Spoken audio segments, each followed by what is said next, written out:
Hello students, कैसे हैं आप सब। आई होप अच्छे होंगे। आज के इस वीडियो में हम लोग क्लास 8 बिहार बोर्ड का जो साइंस किताब है उसका चैप्टर नंबर 6 का जो है ना प्रश्न का उत्तर देखेंगे। जो अभ्यास प्रश्न आपके दिए हुए हैं उसका पूरा डिटेल में हम लोग उसका उत्तर देखने वाले हैं। तो जितने लोग भी हमारे चैनल पर नए जुड़े हैं कृपया चैनल को सब्सक्राइब कर ले और बेल आइकन दबाना ना भूले ताकि आने वाले जो है ना वीडियो आप तक पहुंच सके। चलिए तो स्टार्ट कर लेते हैं। फिर से एक बार मैं प्रीतम आप सबों का स्वागत करती हूँ अपने इस प्रीतम क्लासेस के यूट्यूब चैनल पर। तो चलिए शुरू कर लेते हैं। बिहार बोर्ड क्लास 8 चैप्टर 6 है साइंस बुक का, घर्षण के कारण। तो पहला जो प्रश्न आपसे पूछ रहा है इसमें से वो है, कौन सा गतिशील गेंद की गति को मंद करता है। तो जैसा कि चैप्टर का नाम ही है घर्षण के कारण, तो घर्षण के क्या क्या कारण हो सकते हैं। ठीक है, तो इसी से रिलेटेड क्वेश्चन ये है कि कौन सा गतिशील गेंद को जो है ना मंद कर देता है। यानी अगर गेंद गतिशील है, लुढ़क रहा है, तो उसको रोकता कौन है। ठीक है, तो उसका मेन जो रोकने वाला है ना वो उसके पीछे है ये घर्षण बल। चलिए तो देख लेते हैं कैसे आप बच्चों लिखेंगे इसका उत्तर। देख लीजिए, गतिशील गेंद की गति को मंद करने वाला बल वो घर्षण बल यानी फ्रिक्शनल फोर्स है। ठीक है, जब गेंद किसी सतह पर लुढ़कती है तो सतह और गेंद के बीच जो है ना घर्षण बल उत्पन्न होता है। आपको पता है कि घर्षण बल दो सतहों के बीच ही उत्पन्न होता है और ये जो घर्षण बल होता है ना वो गति का विरोध करता है। मतलब ये पीछे से खींचने वाला बल है। ठीक है, कोई चीज को ना धीमा कर देता है, रोकता है। जो हम लोग चलते हैं ना, हम लोग फिसलते नहीं है, क्यों? क्योंकि ये घर्षण बल ही पीछे से हम लोगों को जो है ना खींचता है। तो चलने में भी कौन सा आएगा, तो ये घर्षण बल। और यही इसमें उत्तर हो जाएगा आपका कि घर्षण बल के कारण जो है वो गतिशील गेंद धीरे धीरे रुक जाती है, कम हो जाता है उसका स्पीड। चलिए तो दूसरा क्वेश्चन देख लेते हैं बच्चों। घर्षण बल क्या है। तो क्या है घर्षण बल, अभी हमने समझा, फिर से देख लेते हैं कि ऐसे आप लिख सकते हैं कि घर्षण बल वह बल है जो दो सतहों के आपस में संपर्क में आने पर उनकी गति को रोकता है या धीमा करता है। यह बल सतहों के बीच की खुरदराहट और दबाव के कारण उत्पन्न होता है और हमेशा वस्तु की गति की दिशा के विपरीत कार्य करता है। तो ये आप समझ लीजिए थोड़ा सा, घर्षण बल होता क्या है, दो सतहों के बीच में लगता है। ठीक है, ये जो है ना ये गति का जो है विपरीत दिशा में लगता है, यानी ये गति का विरोध करता है। जैसे हम आगे चलते हैं तो ये पीछे से हम लोगों को खींचता है ताकि हम लोग गिर ना पड़े। ठीक है, तो एक एग्जाम्पल क्या देख सकते हैं आप, देख लीजिए। यदि आप एक किताब को मेज पर धकेलते हैं तो कुछ दूरी पर वह रुक जाती है। अगर हम लोग एक किताब लेते हैं और एक टेबल पर हम लोग आगे की ओर धक्का लगाते हैं तो क्या है, कुछ देर के बाद जो है ना वो रुक जाता है। तो ये भी क्यों संभव हो पाता है, तो ये भी संभव हो पाया है ये घर्षण बल के कारण ही। चलिए तो तीसरा क्वेश्चन देख लीजिए। तीसरा प्रश्न जो आपसे पूछ रहा है वो है, स्थैतिक घर्षण और गतिशील घर्षण में अंतर बताइए। ये जो आपके किताब में है ना स्थैतिक घर्षण और सर्पी घर्षण है। ठीक है, चलिए तो देख लेते हैं एक बार। ये सर्पी घर्षण में अंतर बताने की बात की गई है। तो स्थैतिक घर्षण क्या होता है, जब कोई वस्तु अचल होती है यानी और उस पर बल लगाया जाता है लेकिन वह नहीं खिसकती। यानी जब भी कोई चीज ना स्थिर पड़ा हुआ है तो वो वस्तु, और जैसे मान लीजिए धरती के साथ संपर्क है तो वो दो सतह हुआ ना, एक वस्तु का सतह और एक जो है सरफेस का सतह यानी धरती का सतह। तो दोनों के बीच जो क्या काम कर रहा है जिसके कारण वो रुका हुआ है तो वो हो जाएगा स्थैतिक घर्षण। और इसके लक्षण क्या क्या हो जाएंगे, मान लीजिए, तो देख लीजिए, यह वस्तु को स्थिर बनाए रखने में मदद करता है। यह तभी यह कार्य करता है जब तक कि लगाए गए बल की तीव्रता घर्षण बल से कम हो। ठीक है, इसका मान जो है ना यानी स्टैटिक फ्रिक्शन का स्टैटिक घर्षण तक होता है। ठीक है, उदाहरण देख सकते हैं, एक भारी बॉक्स को खिसकाने की कोशिश करने पर वह अपनी जगह पर ही रहता है मान लीजिए कोई चीज जो एक जगह है उसको हिलाने का हम लोग कोशिश करते हैं लेकिन वो हिलता नहीं है, ठीक है, वो उसी जगह पर ही रहता है, तो वैसे सिचुएशन में क्या हो जाएगा, वैसा स्थिति में हो जाएगा स्थैतिक घर्षण, ठीक है। उसके अलावा आपसे पूछ रहा है कि सर पे घर्षण में अंतर बताइए। एक तो हमने देखा कि कोई जो है ना चीज पड़ा हुआ है जिसको हम लोग हिला नहीं पा रहे हैं, यानी वो जो है स्थैतिक घर्षण लग रहा है, लेकिन जैसे ही वस्तु ना थोड़ा सा सरकना या रेंगना शुरू होगा तब जहाँ वहां पर ना काम करता है सर्पी घर्षण। एक एग्जाम्पल भी आप देख सकते हैं, मान लीजिए कि हम लोग एक साइकिल चलाने का कोशिश कर रहे हैं, तो लाएं साइकिल पहले क्या है, विरामावस्था में है, मतलब एकदम से सीधा खड़ा है, चुपचाप है, तो उसके बीच जो है ना वहां पर स्थैतिक घर्षण शुरू में काम कर रहा है, लेकिन जैसे ही साइकिल में हम थोड़ा सा बल लगाते हैं तो रेंगना जो स्टार्टिंग में क्या है, ज्यादा हम लोग को बल लगाना पड़ता है, यानी स्थैतिक घर्षण से हम लोग सर्पिल घर्षण में आने के लिए थोड़ा ज्यादा बल लगाना पड़ता है, ठीक है। तो जैसे ही रेंगना शुरू कर देगा वो साइकिल, तो उस टाइम हमारा सर्पिल घर्षण काम करने लगेगा, ठीक है। चलिए, तो सर्पिल घर्षण को आप लोग कैसे लिखेंगे, सर्पी घर्षण वह घर्षण बल है जो तब होता है जब कोई वस्तु सतह पर बहुत धीरे धीरे सरकती है या रेंगती है, ठीक है। इसको हम लोग क्रीपिंग फ्रिक्शन भी कहते हैं। ये सर्पी घर्षण से ना जो एक रहता है आपका स्लाइडिंग फ्रिक्शन यानी लोटनिक घर्षण, वो थोड़ा सा अंतर हो जाता है, यानी जो ज्यादा जल्दी फिसलना शुरू कर दे तब वो स्लाइडिंग वाला में आ जाएगा, स्लाइडिंग फ्रिक्शन यानी स्लाइडिंग घर्षण में, ठीक है। चलिए, तो इसके मुख्य बिंदु देख लीजिए, परिभाषा कैसे लिखेंगे, जब कोई वस्तु इतनी धीमी गति से सतह पर रेंगती है कि वह ना तो पूरी तरह से स्थिर होती है ना ही तेज गति से फिसलती है, समझ गए। जैसे ही वो रेंगना शुरू करेगा तो स्टार्टिंग में क्या होता है, बहुत फास्ट नहीं होता है, बहुत तेज नहीं होता है, और ना बहुत एकदम मतलब स्लो से जस्ट वो चलना शुरू करता है, तब कौन सा घर्षण काम करेगा, तब काम करेगा सर्पी घर्षण। उदाहरण देख लीजिए आप, जैसे ट्रेन के पहिए का पटरी पर हल्का फिसलना, ठीक है, भारी मशीन का फर्श पर धीरे धीरे खिसकना, जैसे हम लोग मान लीजिए धक्का लगा रहे हैं तो धीरे धीरे अगर आगे खिसक रहा है तब वहां सर्पी घर्षण काम करेगा। इसका महत्व क्या है, ये एक्स्ट्रा में है आप लोगों को, मतलब मैं आप लोगों को ज्यादा बताने के लिए ये सारा चीज पॉइंट ऐड कर दी हूँ, आप चाहें तो बस डेफिनेशन जो है ना वहां तक भी आप लिख सकते हैं, ये आपकी समझ और बेहतर हो इसके लिए मैंने इसको और थोड़ा लंबा कर दिया है। देख लीजिए इसका महत्व क्या है सर्पी घर्षण का, सर्पी घर्षण जो है ना भारी चीजों को धीमी गति में नियंत्रित करने में मदद करता है, ठीक है, और इसका उपयोग मशीनों गाड़ियों के डिजाइन में भी होता है। अगर हम लोग देख लीजिए कि जैसे स्थैतिक घर्षण एकदम आसान शब्द में एकदम एक लाइन में अगर समझे तो जब कोई चीज एकदम शांत है, स्थिर है, ठीक है, तो क्या होगा उसके बीच स्थैतिक घर्षण। स्लाइडिंग थोड़ा सा मैंने बताया था ना कि अलग होता है, स्लाइडिंग घर्षण को आप लोग लोटनिक घर्षण हिंदी में बोलते हैं। जब कोई वस्तु तेज गति से फिसलना शुरू कर दे, मान लीजिए गोल है, सिलेंडर ही है वो, उसको अगर हम लोग सतह पर रखते हैं तो वो गोल गोल फिसलना शुरू कर देगा, ठीक है, एक स्लोप से, ठीक है, तो वो हो जाएगा स्लाइडिंग, बहुत तेज गति से फिसल जाएगा, ऊपर से अगर हम लोग लुढ़का देते हैं तो, ठीक है। और सर्पी क्या होगा, बहुत धीमे धीमे गति से रेंगना जब शुरू करेगा कोई भी वस्तु तो वो हो जाएगा सर्पी घर्षण। और एक उदाहरण देख लीजिए कि एक ट्रेन का पहिया पटरी पर धीरे धीरे फिसल रहा है, यह फिसलना सर्पी घर्षण के कारण ही होता है, ठीक है।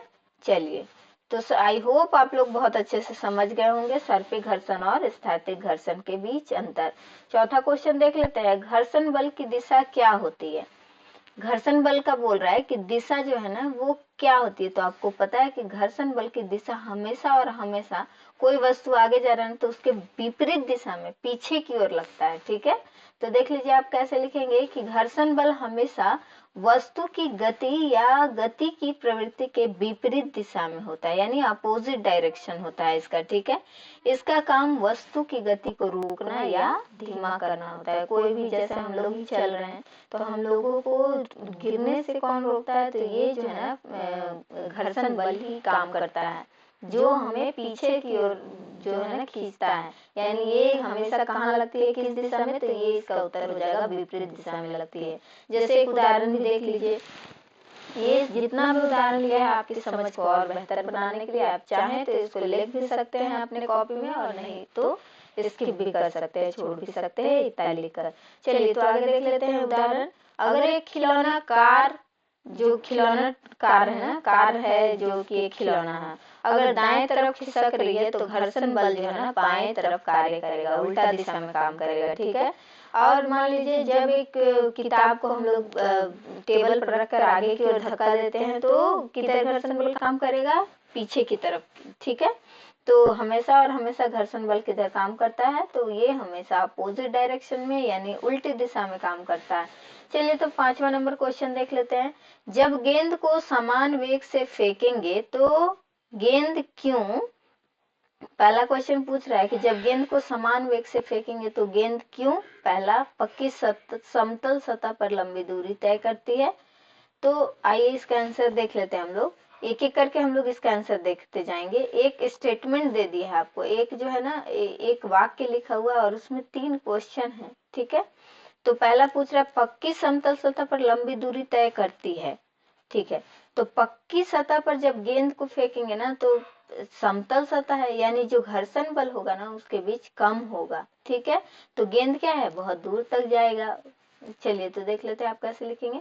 पक्की समतल सतह पर लंबी दूरी तय करना क्यों हो पाता है, तो पक्की और चिकनी सतह पर जो घर्षण बल है ना बहुत कम होता है, इसलिए गेंद को रोकने में घर्षण बल ज्यादा प्रभाव नहीं डालता और यह अधिक दूरी तक जो है ना कार्य करती है। तो घर्षण बल जो है ना सतह, कैसा आपका सतह है उस पर डिपेंड करता है। चिकना सतह है तो घर्षण बल कम लगेगा, ठीक है। अगर रूखड़ा सतह है तो उस पर घर्षण बल जो है ना ज्यादा प्रभाव डालता है। दूसरा इसी में पूछ रहा है कि कच्ची सड़क पर कम दूरी तय करना, यानी जो कच्चा सड़क है उसमें क्या है, कच्ची सड़क का जो सतह रहता है ना वो कम खुरदरा, मतलब खुरदरा तो रहता है, ठीक है। तो खुरदरा जब रहेगा तो घर्षण बल भी रहेगा, लेकिन समतल सतह जहाँ रहेगा वहाँ ज्यादा घर्षण बल रहेगा और कच्ची सड़क पर थोड़ा घर्षण बल रहता है क्योंकि इसका सतह खुरदरा है। तो यही खुरदरी सतह पर घर्षण बल अधिक होता है जो गेंद की गति को जल्दी धीमा कर देता है, इसलिए गेंद जो है ना कम दूरी तय करती है। तीसरा देख लीजिए, कंकड़ी सतह पर बहुत कम दूरी तय करना, तो ऐसा क्यों हो पाता है, तो आपको पता है कि जब कंकड़ी सतह है मतलब कंकड़ जो है ना अधिक है सड़क पर, तो क्या हो जाएगा, जितना सड़क खुरदरा और कंकड़ीला रहेगा वहां पर घर्षण बल उतना ही अधिक काम करेगा। जब घर्षण बल अधिक काम करेगा तो वो क्या है, कोई चीज को आगे बढ़ने से रोकेगा, ठीक है। तो घर्षण बल यहाँ बहुत अधिक होता है जो गेंद की गति को है ना जल्दी रोक देता है, इस वजह से गेंद क्या होता है, बहुत कम दूरी तय कर पाती है। चलिए तो इसका क्या हो जाएगा लास्ट में कि जो गेंद है ना दूरी तय करने की क्षमता जो है उसके सतह पर निर्भर करता है। अगर जितना चिकना सतह होगा उतना ज्यादा दूर बॉल जाएगा और जितना रूखड़ा सतह होगा यानी खुरदरा होगा उतना कम दूरी तय करेगा। चलिए तो 6 नंबर हम लोग क्वेश्चन देख लेते हैं आगे। जब एक वस्तु दूसरी वस्तु की सतह पर गति करती है तो कौन वस्तु घर्षण प्रदर्शित करेगी, तो इसमें 3 ऑप्शन आपके सामने दिए हुए हैं। पहला है निचली वस्तु की सतह, दूसरा है ऊपरी गतिशील वस्तु की सतह, तीसरा दोनों वस्तु की सतह। तो इसका उत्तर क्या हो जाएगा कि जब एक वस्तु दूसरी वस्तु की सतह पर गति करती है तो दोनों वस्तुओं की सतह घर्षण प्रदर्शित करती हैं, ठीक है। तो क्या हो जाएगा, इसका तीसरा उत्तर हो जाएगा, क्योंकि आपको पता है कि घर्षण बल जो हमेशा और हमेशा किसके बीच लगता है, तो दो वस्तुओं के सतहों के बीच लगता है। तो इसका उत्तर क्या हो जाएगा, दोनों वस्तुओं की सतह। चलिए आगे बढ़ते हुए हम लोग देख लेते हैं 7th क्वेश्चन। 7 नंबर क्वेश्चन पूछ रहा है कि खिलाड़ियों द्वारा जूतों में कांटे का प्रयोग क्यों किया जाता है। तो जितने भी ये प्रश्न पूछे जा रहे हैं क्यों, तो वो सारा कहीं ना कहीं रिलेटेड है आपका घर्षण से। तो इसका उत्तर हो जाएगा खिलाड़ियों द्वारा जूतों में का प्रयोग घर्षण बल को जो है ना बढ़ाने के लिए किया जाता है। इसका कारण क्या है कि अगर मान लीजिए घर्षण बल वो बढ़ा देते हैं, वो जो कांटी लगी रहती है ना, उसकी वजह से क्या होता है, घर्षण बल बढ़ जाता है। और जूतों की सतह पर इसीलिए लगाया जाता है ताकि जो है ना घर्षण बल बढ़े, और जो खिलाड़ी हैं अगर वो दौड़ रहे हैं तो वो क्या है, उनको फिसलने या गिरने से रोक ले, उनको बचाव करता है ये कांटी। चलिए, तो ये तो हो जाएगा घर्षण बल को बढ़ाना, इसलिए लगाते हैं। दूसरा है बेहतर पकड़ के लिए। आपको पता है कि जो उसमें कांटे लगे रहते हैं वो खिलाड़ियों को ना जमीन पर मजबूती से पकड़ बनाने में मदद करता है, जिसके कारण वे तेज दौड़ सकते हैं या दिशा बदल सकते हैं आसानी से। नहीं तो क्या होगा, अगर नहीं रहेगा ना तो वो फिसल जाएंगे, गिर जाएंगे। ठीक है, चलिए एग्जाम्पल क्या देख सकते हैं, दौड़ने वाले खिलाड़ी, जितने भी दौड़ने वाले खिलाड़ी हैं उनके जूते आप देखेंगे कि अंदर से नुकीले जैसे रहते हैं, स्पाइक वाले जूते पहनते हैं वो। क्यों? ताकि वो दौड़ने समय जो है ना वो बेहतर जो है सतह के साथ उनकी पकड़ मजबूत हो। दूसरा आप देख लीजिए, फुटबॉल और क्रिकेट खिलाड़ी आप देखेंगे कि ये भी खिलाड़ी है ना वो फिसलने से बचाव के लिए ही इस टाइप के जूते यानी कांटे लगे जूते यानी स्पाइक वाले जूते पहनते हैं। चलिए आगे देख लेते हैं। 8 नंबर क्वेश्चन पूछ रहा है आपसे, घर्षण जो है ना हानिकारक और अनिवार्य है, क्यों? यानी इस क्वेश्चन में पूछा जा रहा है कि घर्षण जो है हानिकारक भी है लेकिन जरूरी भी है, क्यों? तो आपको पता है कि घर्षण हानिकारक भी हो सकता है और अनिवार्य तो है ही। तो हानिकारक जो क्यों है, कुछ हम लोग कारण देख लेते हैं कि इसी घर्षण के कारण क्या होता है, ऊर्जा की हानि होती है। ठीक है, घिसावट भी हो जाता है कोई चीज, जैसे हमारे चप्पल का घिसना किस वजह से होता है, तो ये घर्षण के कारण होता है। कोई मशीन जो है ना घिस घिस के गर्म भी हो जाती है, तो ये सब क्या है, ऊर्जा की हानि होना, घिसावट, गर्म होना, ये सारा क्या हो जाएगा, तो घर्षण का हानि हो जाएगा। लेकिन इसके अलावा अनिवार्य भी है, तो आप हानि को इस डिटेल में लिख सकते हैं।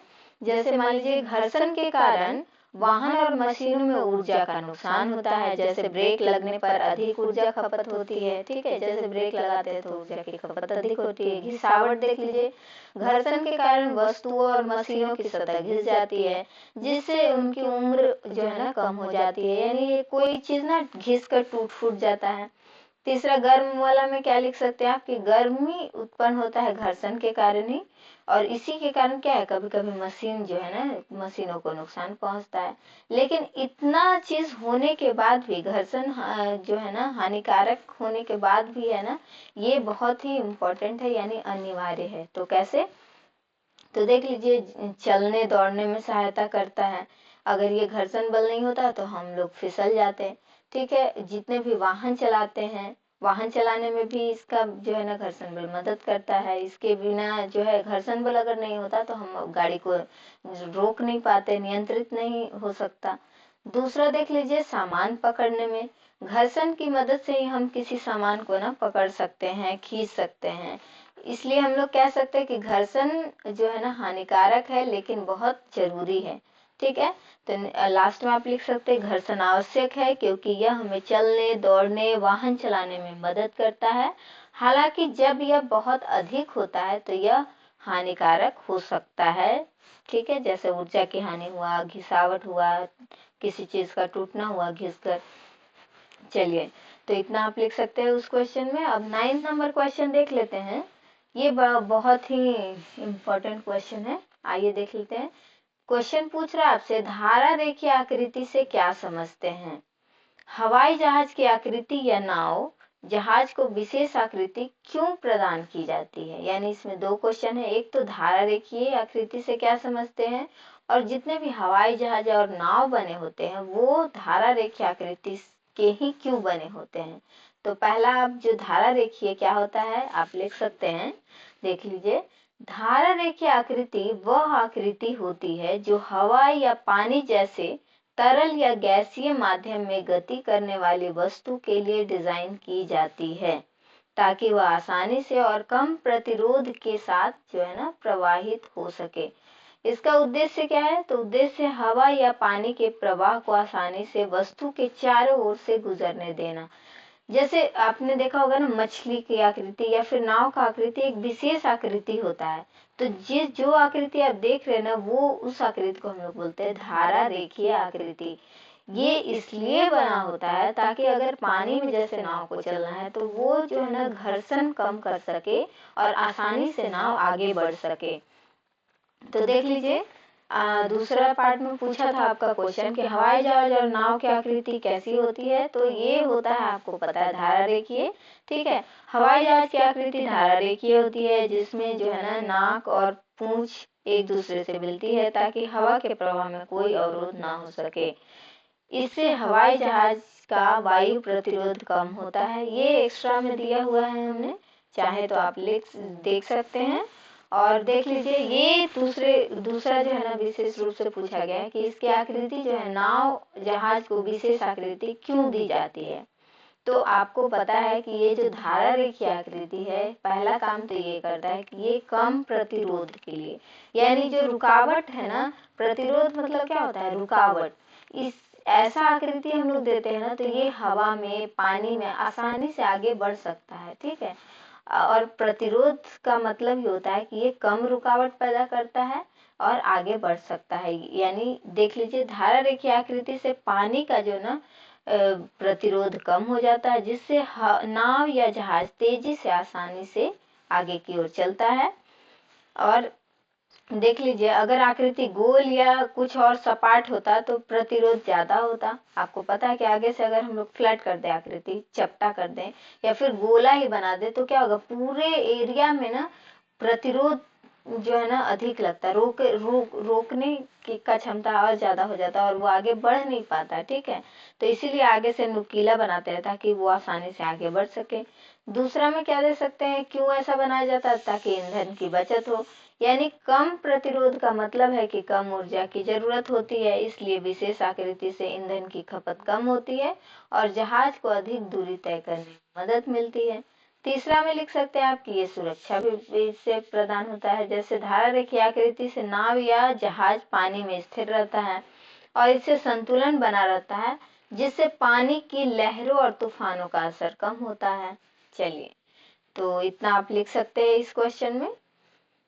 और आगे देख लेते हैं, 10वां नंबर में आपका है खाली स्थान को भरिए।